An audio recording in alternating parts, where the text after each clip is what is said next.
Right now, you could go an entire day without speaking to one person who actually knows you. You could get up, order food through a screen, get to work, scroll for hours, and fall asleep, and nobody would notice that you went quiet. Your great-great-grandparents could not have pulled that off if they tried. And go back far enough, 10,000 years, 50,000. And being by yourself for a single full day was close to a death sentence. Your ancestors were almost never alone. Not for a morning. Not for an hour after dark. And the strange thing is, what all of that did to the brain you are using to watch this, because you are still carrying the wiring they built. It is running tonight. And it is a big part of why you feel the way you feel. Let me show you the world your body was actually built for. For most of human history, you were born into a small band. Around 30 people, sometimes 50. You woke up next to them. You ate within arm's reach of them. You walked and hunted and gathered while they talked a few steps away. At night, everyone slept in one circle, close enough to hear each other breathe. Robin Dunbar, an evolutionary psychologist at Oxford, spent years measuring how many people the human brain is built to keep track of. He landed on roughly 150 stable relationships. That figure even carries his name now. People call it Dunbar's number. Your wider tribe was about 150 faces. Your daily band was much smaller, and you were rarely out of shouting distance from it. So solitude, the kind you will feel later tonight, barely existed. There was no bedroom of your own, no solo commute inside a metal box, no quiet evening where you shut a door and the talking just stops. Out there, being by yourself was dangerous in a way that is hard to picture now. One person could not keep a fire alive all night and still sleep. One person could not watch for a leopard in every direction at once. One person could not bring down a large animal, carry enough water, and protect a baby through a freezing night. The group was how you stayed alive. Getting pushed out of it dropped your odds fast, so evolution did something clever with that danger. It made being alone hurt. In 2003, a researcher named Naomi Eisenberger ran an experiment at UCLA that sounds almost too small to mean anything. She slid people into a brain scanner and had them play a basic game of catch with two other players on a screen. What the volunteers did not know is that the other two players were not real. After a while, the program made those two stop passing the ball. The volunteer just sat there, left out, watching the other two play without them. Eisenberger watched what happened inside their heads. The region that lit up was the dorsal anterior cingulate cortex, the same patch of brain that registers physical pain. Their bodies treated a few seconds of being excluded from a pointless game like an actual injury. The game was called Cyberball, designed by a psychologist named Kipling Williams, and he found something even stranger. People feel the sting of being left out even after you tell them in advance that the other players are only a computer program. There is nobody there to reject you. It still hurts. That is how deep this goes. Rejection does not feel bad by accident. Your brain runs it through the same alarm it uses for a broken bone. John Cacioppo spent his whole career on this at the University of Chicago.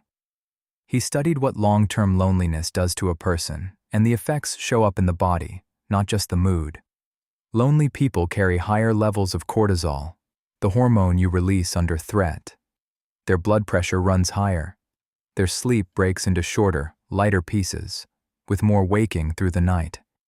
Cacioppo's explanation fits everything we have said. To a brain shaped on the savanna, being cut off reads as being unguarded, so the body stays half on alert, even in sleep, exactly like a person would if they were truly exposed with nobody watching their back. Loneliness, in his words, is a biological signal. The social version of hunger or thirst. Hunger pushes you to eat. Thirst pushes you to drink. Loneliness pushes you back toward other people. Because for 300,000 years, getting back to people is the thing that kept you breathing. Now you might be thinking that ancient people had real reasons to fear being alone, with predators outside and no hospitals, while you are perfectly safe in a locked apartment with food in the fridge. Reasonable thing to ask. Here is the problem. Your biology never got the update. The wiring Eisenberger and Cacioppo described took hundreds of thousands of years to form, and it has no idea you are safe.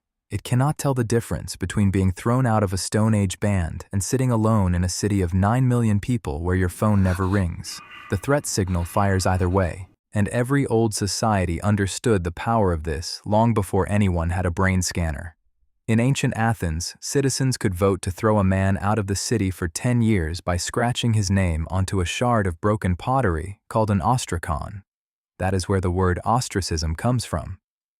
Across the ancient world, from Rome to small tribal societies, exile sat near the top of the punishment list, often just under execution, and sometimes treated as worse.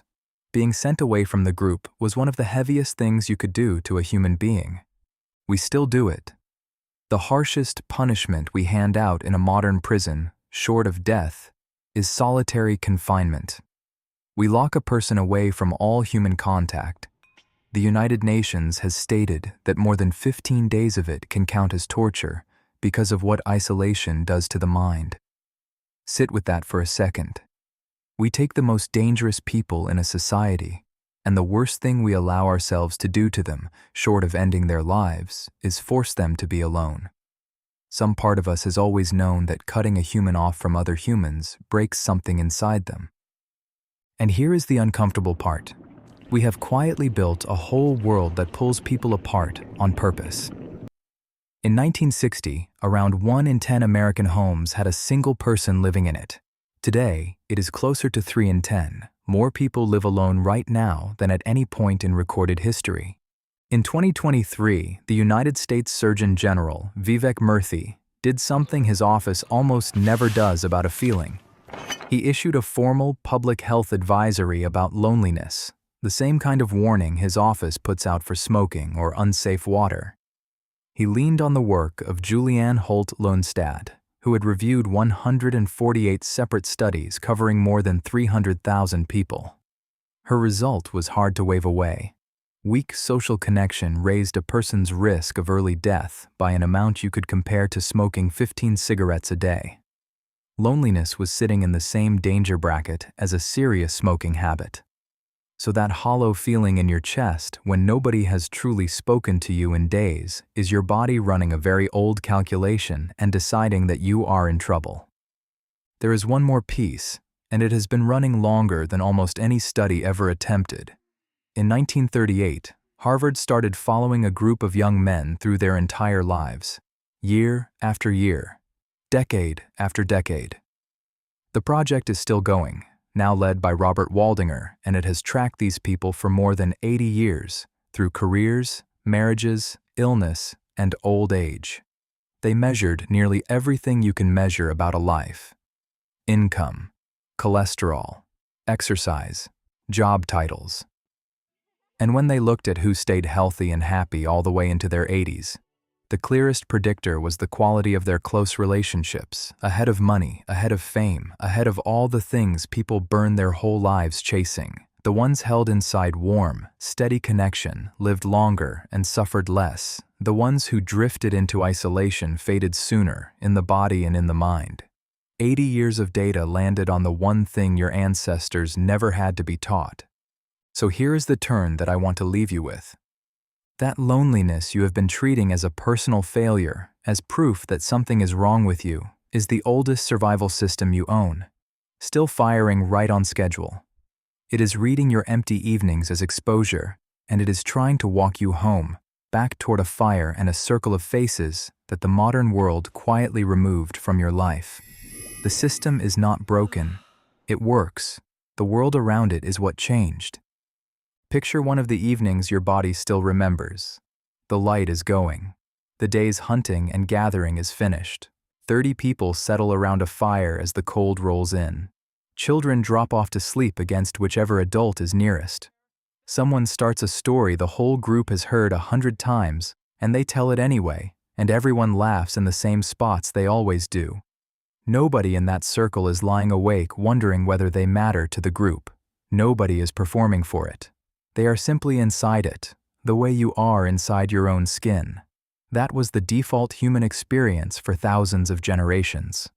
That is the baseline your nervous system still expects the moment the sun goes down.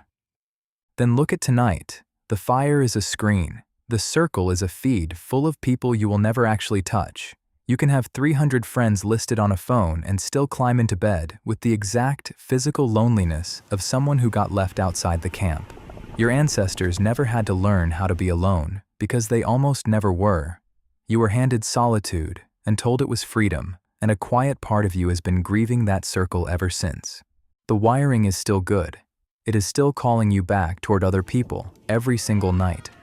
The only real question left is whether you finally listen to it, or whether you let the screen keep whispering that this is simply how things are now.